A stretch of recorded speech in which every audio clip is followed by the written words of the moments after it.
Ouais, je sais, calmez-vous, calmez-vous. Ça fait bientôt 2 semaines que j'avais pas sorti de vidéo. La dernière était Barça PSG, mais j'ai rien loupé. La vérité, c'est que j'ai rien loupé. Et vous savez, vous comme moi, que je n'aime pas les trêves internationales. C'est une dinguerie de faire ça, de regarder ces matchs actuellement de l'équipe de France ou de qui que ce soit d'autre. Sincèrement, c'est ennuyant. À chaque fois qu'il y a ça, c'est 2 semaines, je me dis putain, vivement que le vrai foot reprenne, vivement que le Paris Saint-Germain rechasse les crampons et attention à nos joueurs. Je souhaite à chaque fois pas de blessures nous concernant. Et voilà, on y va.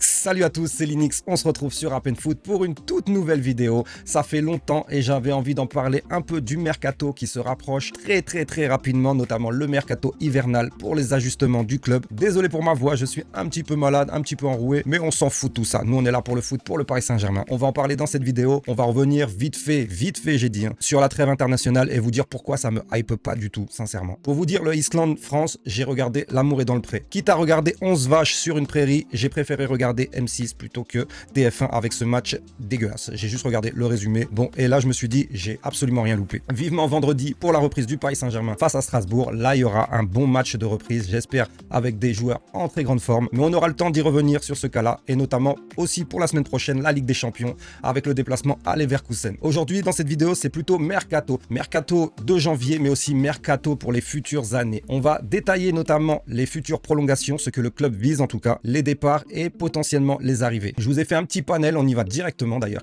Voilà, en bleu, je vous ai préparé quelques arrivées, quelques croustillants, quelques joueurs qui me plairaient dans cet effectif, effectivement, et dont les rumeurs commencent à persister. En blanc, on s'occupera tout simplement des prolongations qui me semblent primordiales sur certains joueurs. Et on finira par les quelques départs. Je veux voir quelques départs, notamment, disons, pour le mercato 2026-2027. Et j'aimerais vraiment voir quelques départs pour assainir le groupe, mais ça sera plutôt pour l'été prochain. Donc voilà, on attaque directement dans le vif du sujet. On va y aller directement. Certains voient en arriver Lamine Yamal. Donc, je vais prendre le temps de donner mon avis sur ce point-là. Rien à dire sur le joueur, on le connaît, tout le monde le connaît, la planète entière le connaît. Lamine Yamal, n'importe quel collectif le voudrait dans son équipe. Il n'y a pas de souci là-dessus. Maintenant, pour ceux qui trouvent ça utopique ou voire impensable, c'est ce que je me disais avant que le PSG arrive à acquérir du Léo Messi, du Neymar, des clauses, faites péter les clauses comme les Qataris, Mbappé à l'époque, que tous les clubs s'arrachaient. On a dégoté des Sergio Ramos. Donc là, pour le côté métaverse, il n'y avait pas mieux que le Paris Saint-Germain à l'époque qui ont greffé Léo Messi et Ramos dans la même équipe, un Barcelonais et un Madrilène s'il vous plaît. Donc à partir de là, à partir tout simplement de cette théorie,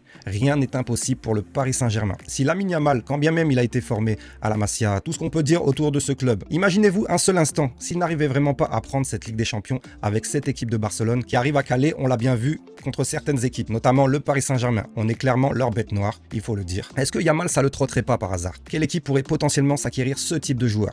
Il n'y en a pas 50. Le Paris Saint-Germain, Manchester City et à la rigueur le Bayern. Même si c'est pas dans leur image de mettre des pactoles ahurissants sur des joueurs, ils ont commencé à le faire sur Harry Kane. Donc tout est possible. Moi je vois que ces 3 équipes qui te garantissent un combo, à savoir de l'adversité, un collectif qui tourne depuis des années et une masse financière pour pallier à tout salaire, à tout recrutement et rester compétitif chaque année. Donc à partir de là, Yamal, j'estime que potentiellement c'est faisable. Donc ça ne sera pas forcément sur le mercato hivernal, vous pouvez oublier ce genre de joueur sur cette fenêtre de tir. On a eu avec surprise l'année dernière Kvaratskhelia dans ce domaine qu'on a pu déloger du Napoli, mais il faut beaucoup de circonstances pour avoir un tel joueur sur un mercato hivernal. En gros, tout simplement, il faut aller au clash carrément avec son club actuel. Ce qui arrivera, exemple à Lookman, je pense, cet hiver, qui a été en clash avec l'Atalanta, et vous verrez que cet hiver, un club pourra l'acquérir. Est-ce qu'on se positionnerait pas dessus? Sachant que des pourparlers ont déjà eu lieu l'année dernière. Mais bon, je l'ai pas mis dans ma liste, mais je viens d'y penser, pourquoi pas. On revient à Lamine Yamal. Pour moi, c'est tout à fait possible. Si le Barça ne remplit pas les conditions, notamment sportives, vous croyez quoi? Tous les joueurs de tous les horizons, là, voient le PSG, là. Au PSG, tu peux acquérir un ballon d'or, c'est désormais fait. Tu peux remporter la Ligue des Champions, c'est désormais fait. Tu peux t'octroyer des titres assez récurrent chez nous parce qu'il y a pas mal d'équipes en Angleterre, en Espagne, en Italie, dans tous les championnats. Il y a des équipes qui sont à la fois compétitives, mais tu sais qu'au final, elles ne gagneront absolument rien. Si ce n'est peut-être une FA Cup ou une coupe bas de gamme de style Conference League, voire au mieux une Europa League. Ce genre d'équipe, on les connaît, c'est l'Atlético Madrid. Tu vas là-bas, potentiellement tu sais que ça va être dur d'être champion d'Espagne. Niveau européen, t'as fait quelques perfs historiques, mais t'es pas dans un contexte pour les renouveler ces exploits-là. L'Atlético Madrid, le dernier trophée majeur, c'était une Europa League. Donc voilà, il y a des équipes en Angleterre, Arsenal, je suis désolé, il court après le titre depuis des années. Chelsea, c'est pareil pour moi, c'est ce même genre d'équipe. Tu sais que tu auras ton salaire, un bon salaire certes, mais sportivement, ils ne vont pas t'apporter de l'épanouissement pour gagner des titres. Chose qui est, entre guillemets, je dis bien, quasi assurée au Paris Saint-Germain. Tu es quasi assuré de remporter un trophée pour la Ligue 1, pour la Coupe de France. Tu sais que tu batailles toujours pour le dernier carré de la Ligue des Champions à minima. Et voilà, ça t'apporte une garantie déjà d'être compétitive, d'avoir un salaire adéquat à ton talent et tout ça. Donc moi, je dis que Yamal, c'est vraiment possible. Il a un contrat, il me semble, qui court jusqu'à 2030, certes, mais je pense que dès 2028, tu peux attaquer fort le Barça. On connaît les difficultés financières de ce club. Ils vont pas pouvoir assurer, sincèrement, s'ils ne s'en sortent pas assez rapidement, s'ils ne gagnent pas des titres majeurs. Donc là, je parle bien sûr de la Ligue des Champions, pour regagner du blason, pour regagner l'identité d'un club qu'on respecte au niveau mondial. Donc voilà, ils ont encore du chemin. Nous, on a été dans ce chemin très longtemps et on y a réussi. Mais c'est très dur de garder ses meilleurs éléments quand tu as du mal dans les compétitions auxquelles tu participes. On va pas se cacher. Donc je vous ai mis au niveau des arrivées Lamine Yamal parce que pour moi c'est possible. Surtout que le PSG recherche à ce poste. Vous imaginez bien qu'il cherche parmi les meilleurs à ce poste. Donc là on parle de Yamal. À moindre mesure on parle de Olysée qui est possible, qui est français, qui connaît déjà certains joueurs, qui serait pas contre je pense à venir à Paris, actuellement au Bayern. Mais bon, si le Bayern ne lui apporte pas satisfaction, notamment au niveau européen, eh ben ça sera une piste à explorer. Donc la top recrue à ce poste, on connaît déjà, ça serait Yamal. En dessous, Olysée. Et encore en dessous, on est plutôt sur du Akliouche, un joueur plutôt à développer. C'est possible, mais je ne l'ai pas mis dans ma liste. Akliouche d'ailleurs, ça serait potentiellement possible pour cet hiver, surtout si Monaco ne performe pas en Ligue des Champions. Donc voilà, à voir notamment sur le montant réclamé, s'ils veulent bien s'ajuster sur le montant que le PSG n'a pas envie de dépasser, à savoir c'était 50 millions il me semble. Donc voilà, Yamal, voilà, on passe à la suite, et notamment des rumeurs persistantes actuellement avec un Julian Alvarez en pointe. Alors pour le coup, je dis oui tout de suite. Je le voulais déjà quand il était à City et qu'il a préféré l'Atlético, peut-être par peur de la concurrence, parce que beaucoup de joueurs au final aimeraient le Paris Saint-Germain. Mais quand ils voient la concurrence, Luis Enrique, comment ça fonctionne chez nous, eh ben il y en a, ils ont peur, ils prennent peur. Exemple, Xavi Simons, voilà, il n'a pas voulu revenir au Paris Saint-Germain parce que la concurrence est très rude et tu ne joueras pas tous les matchs effectivement. Mais c'est bien pour ton organisme de te reposer aussi. Il faut le prendre aussi dans ce sens-là. Quoi qu'il en soit, Julian Alvarez serait assez, entre guillemets, je prends des pincettes, malheureux à Madrid au niveau de l'Atlético. Et pourtant, ça se voit pas trop sur le terrain. Pour moi, il fait ses stats. Il fait partie des top 9 mondiaux. On va pas se cacher. Donc, Julian Alvarez se grefferait parfaitement au collectif parisien. Un 9 qui décroche, qui sait garder le ballon dans les pieds. Vous allez me dire, on l'a déjà Ramos. Mais non. Non, on va y revenir après, mais Ramos, pour moi, ça doit s'arrêter. Donc, Julian Alvarez, tu me remplaces Alvarez par Ramos. Je suis persuadé que 90% des Parisiens diraient oui. On part sur Alvarez, qui pour moi est potentiellement faisable à l'été 2026. On continue avec une piste que j'ai envie d'éteindre tout de suite. Beaucoup nous parlent de Endrick. Alors, à savoir que Endrick, le Real n'en fait pas du tout une priorité pour sa saison, ça c'est clair, tout le monde l'a vu ça, il n'y a pas de souci. Sauf qu'ils ne veulent pas le vendre, ils préfèrent le prêter. Donc à partir de là, j'estime que vous pouvez oublier le Paris Saint-Germain. Aucun joueur ne vient au Paris Saint-Germain en étant prêté. Citez-moi un. Citez-moi seulement un seul joueur qu'on a voulu et qui est venu en prêt chez nous. Un prêt où on lève l'option d'achat ou peu importe, ça se passe pas comme ça chez nous. Nous on prête, mais on ne prend pas des prêts. Ça a failli se faire avec Ziyech à une époque. Mais bon, je pense que ça a capoté parce qu'on a au final réfléchi. On n'est pas là pour prendre des prêts. Il y a pas mal de grosses équipes qui fonctionnent comme ça aussi. On n'accepte pas les prêts, nous. On peut prêter, mais nous, quand on veut un joueur, on va le chercher, on paye et on l'acquiert pour les 5 prochaines années. Voilà comment ça se passe. Donc je démonte tout de suite pour ceux qui veulent un Endrick au Paris Saint-Germain et soyez clairement concentrés. Endrick n'a pas sa place à Madrid, il l'aura encore moins dans notre effectif.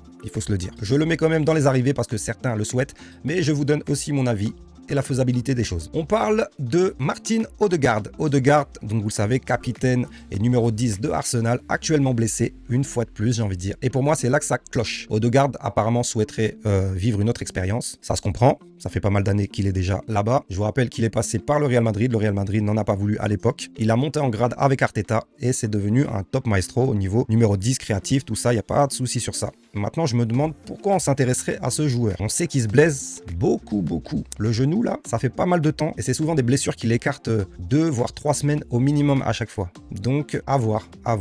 On a fait pas mal de miracles pour des joueurs qui se blessaient. Donc, est-ce que le PSG a ce tips pour gérer ce genre de joueurs? Et notamment, c'est vrai que chez nous, le fait est qu'on fait tourner assez régulièrement Luis Enrique. D'ailleurs, chapeau sur ça parce que c'est ça qui limite les blessures. On les use pas, nos joueurs, réellement. Il y a quelques joueurs, effectivement, Hakimi, mais vu le cardio qu'il a, vu le coffre, ça tient toujours. Mais dans l'ensemble, on ne lessive pas nos joueurs. On sait prendre notre temps pour les laisser au repos. Enfin voilà, ils ont des indicateurs, ils ont une technologie de nos jours. Ils savent quand est le point de rupture en règle générale. Sauf cette année, ça a été un contretemps de l'année dernière où on était vraiment en surrégime régime au niveau de ça. Voilà, il fallait pas s'attendre à une deuxième saison, voire troisième, quatrième, ainsi de suite, sans blessure majeure. On y goûte dès le début de saison. J'estime que c'est le bon tempo pour récupérer nos joueurs, une fois de plus. Voilà, on va prendre notre temps. Il n'y a absolument rien d'alarmant. On est dans le top 8 pour la Ligue des Champions, 2 matchs de victoire. On est premier au championnat. Donc l'effectif, j'estime qu'il est parfaitement géré par Luis Enrique et son staff. Je reviens sur Odegaard. Pour moi, ça serait une bonne piste à explorer. Néanmoins, si on peut gérer ses blessures, oui. Et qu'il accepte aussi d'avoir une rotation. Parce que déloger, c'est vrai, Vitinha ou João Neves ou Fabian Ruiz, un trio qui marche à la perfection, actuellement considéré comme le meilleur trio du milieu de terrain au monde. Donc voilà, c'est difficile, comme on a dit, de greffer, même malgré tout Odegaard qu'il est. Avec toutes ses qualités, c'est quand même difficile d'enlever un. T'as vraiment pas envie en vrai, c'est ça le truc. On dit pas non à Odegaard, pour moi je dis oui. À explorer en tout cas. Quoi qu'il en soit, c'est les rumeurs qui nous lancent sur ce type de joueur. Donc on passe à un individu de Chelsea, Caicedo, qui a apparu apparemment dans la shortlist de Luis Campos, proposé à Luis Enrique qui a validé le profil. Et effectivement, Caicedo, on ne dit pas non au Paris Saint-Germain. Et je trouve ce transfert assez plausible dans le sens où, vous le savez déjà, il est équatorien. Pacho, ça lui déplairait pas d'avoir un collègue de même nationalité au sein du Paris Saint-Germain. Et niveau abattage physique, c'est vrai que c'est parmi l'un des meilleurs 6 au monde. Caicedo, on peut y mettre maintenant Vitinha, qui j'estime est le top 1 derrière, mais c'est un autre profil. Caicedo, c'est quelqu'un qui te ratisse tous les ballons, un Kanté de l'époque. Et un profil surtout qu'on n'a pas au Paris Saint-Germain, un profil vraiment milieu défensif qui te garde la maison. Caicedo, j'enchaîne direct sur la piste la plus plausible, du moins pour le mercato hivernal, on peut se la faire je pense. Manu Koné qu'on a vu avec l'équipe de France, qui ratisse lui-même pas mal de ballons. Il a vraiment franchement évolué par rapport à l'époque où il était en Allemagne, tout ça. Il a pris du galon à la Roma et j'estime que la Roma n'est pas à la mesure de son talent. Je pense qu'il partira assez rapidement. On parle de 60 millions, la Roma c'est prêt à céder. On sait qu'ils ont besoin aussi d'argent, donc voilà. Deux profils assez similaires. Bon, sur la préférence, effectivement, j'irai plus sur Caicedo, mais c'est, je pense, au minimum le double demandé à Chelsea. Voilà, ça va paraître plus compliqué Caicedo, même sur un mercato d'été 2026. Ça paraît compliqué en soi, à moins que Chelsea retrouve une nouvelle pépite à aller chercher, peu importe. Mais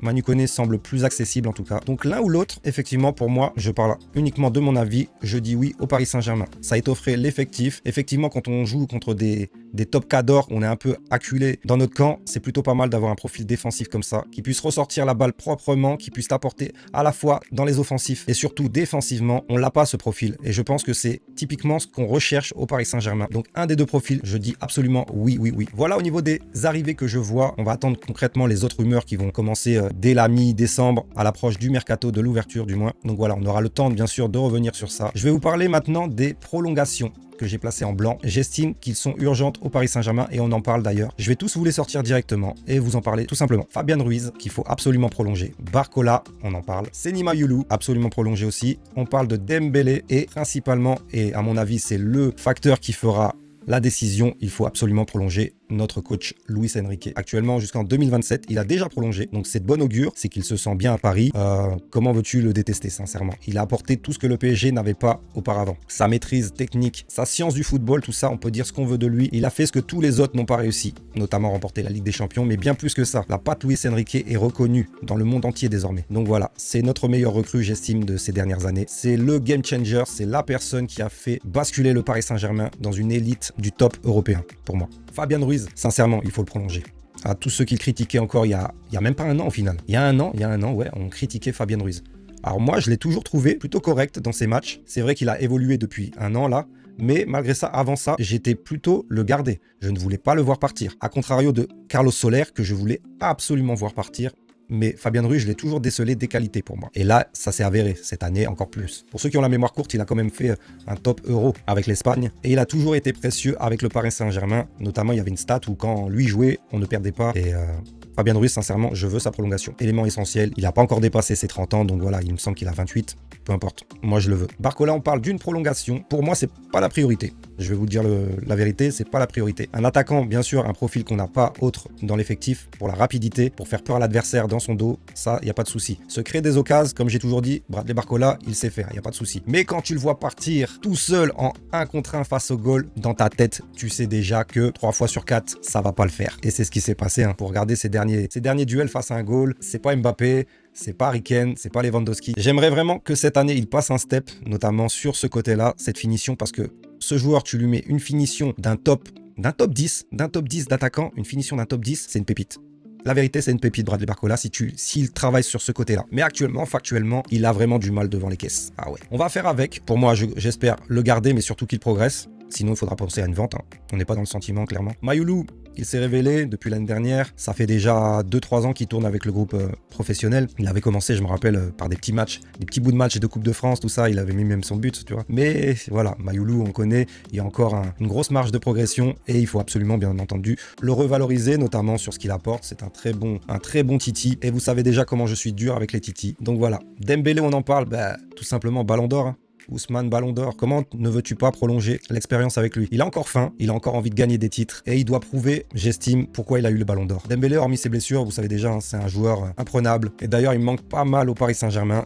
On espère son retour au plus rapide, mais surtout avec le talent qu'on lui connaît. Et donc, je termine bien entendu, Luis Enrique. Oui, s'il vous plaît, reprolongez-le. Mettez la date assez lointaine parce que 2027, ça me paraît tellement rapide. Pour moi, j'ai l'impression là, c'est dans un an et demi. 2027, c'est dans un an et demi au final. Il faut vraiment s'occuper de ça et ne pas attendre le dernier moment. Profiter de l'euphorie aussi, de lui montrer toute notre confiance. Voilà, il faut au moins le sonder sur ce cas-là. Et au niveau des départs maintenant, on va les enchaîner directement. Je vais vous les placer de sorte qu'on les voie. Tac, je vais baisser tout ça. Voilà, on va les mettre là. Ramos, Beraldo, Safonov et Kang In Lee. Voilà pour moi les 4 joueurs qui devraient quitter le Paris Saint-Germain d'ici l'été 2026. Ramos, voilà, on voit ses limites en fait. Soit on le garde en tant que super joker et tu me rentres 20 minutes, les 20 dernières minutes de chaque match. Peu importe s'il y a un blessé ou quoi que ce soit, mais on a bien vu que titulaire, c'est pas ça. Sérieusement, c'est perdre son temps de le mettre titulaire dans notre effectif. On l'a vu, même l'abattage physique, hein, c'est pas pareil que Dembélé, ça se voit, le pressing n'est pas assez précis. Donc Ramos, il a une cote sur le marché, j'estime que lui pourrait potentiellement avoir du temps de jeu ailleurs. Je le verrais bien sincèrement même en Allemagne, mais pour moi Ramos doit partir. Donc voilà, je l'ai placé dans les départs. Dites-moi vous ce que vous en pensez de tout ce que je peux dire d'ailleurs. Beraldo, le Galatasaray est revenu à la charge, là très récemment. Beraldo qui pourrait peut-être se plaindre du temps de jeu qu'il a, mais bon, regarde la concurrence aussi. Regarde la concurrence. Zabarni et encore à son poste, Pacho. Pacho qu'on ménage, hein. C'est bien pour ça que tu as du temps de jeu. Mais Pacho, dès qu'il va reprendre l'envie de jouer tous les matchs, il va jouer tous les matchs. Donc voilà. Safonov qui se plaint, lui pour le coup c'est factuel, il se plaint vraiment de son temps de jeu, ça se voit qu'il est pas heureux, il fait des déclarations dans les médias, donc voilà, ça sent vraiment la fin. Après voilà quoi, Paris Saint-Germain qui va se retrouver du coup avec Renato Marin en doublure. On ne sait pas ce qu'il vaut encore ce petit jeune, donc potentiellement on irait chercher un autre goal, mais voilà. La complexitude du marché des gardiens de but. Voilà, c'est un nœud encore dans la tête de Luis Campos. Mais bon, Safonov, s'il joue pas, oui, effectivement, il faut qu'il parte. Il a encore une petite cote, il a un contrat long. On peut en retirer, je pense, 15 millions et aller chercher un autre goal qui accepterait le poste de doublure, bien entendu. Et enfin, Kang In Lee, qui pour moi partira l'été prochain, à tout casser, voire cet hiver. Hein. Si au final on fait venir à Cliouche et que Kang In Lee sera parti. Donc voilà ce que je pense du mercato avec une vision à moyen, long terme et court pour le mercato hivernal. Dites-moi en commentaire ce que vous en avez pensé, quelles sont vos pistes à étudier, comme ça j'irai les voir, j'irai peut-être faire une recherche plus approfondie sur vos critères à vous. Et on se retrouve dans tous les cas très prochainement. Vous savez qu'il y a le PSG Strasbourg dès vendredi et surtout la semaine prochaine, retour de la Ligue des Champions avec un déplacement à Leverkusen. D'ailleurs, je pense que je ferai un live pendant le match. Je vais installer tout mon petit setup dans le salon et je pense qu'on pourra regarder le match ensemble si ça vous dit. Mettez-moi aussi en commentaire si ça vous tente. Comme ça, je saurai que certaines personnes attendent ce genre d'événement. Voilà, j'aimerais bien me lancer dans le stream, mais il faut du monde qui suit. Voilà, n'hésitez pas à me donner la force pour un petit like, un commentaire, notamment un boost ou un partage tout simplement de la vidéo. Mais surtout, réagissez. Réagissez avec moi. L'interactivité, c'est ça qui fait que la vidéo prend ou pas. En attendant, je vous souhaite une bonne soirée, une bonne journée, un bon week-end, peu importe. La santé surtout. Et on se retrouve à la prochaine. C'était Linux. Ciao, ciao, ciao.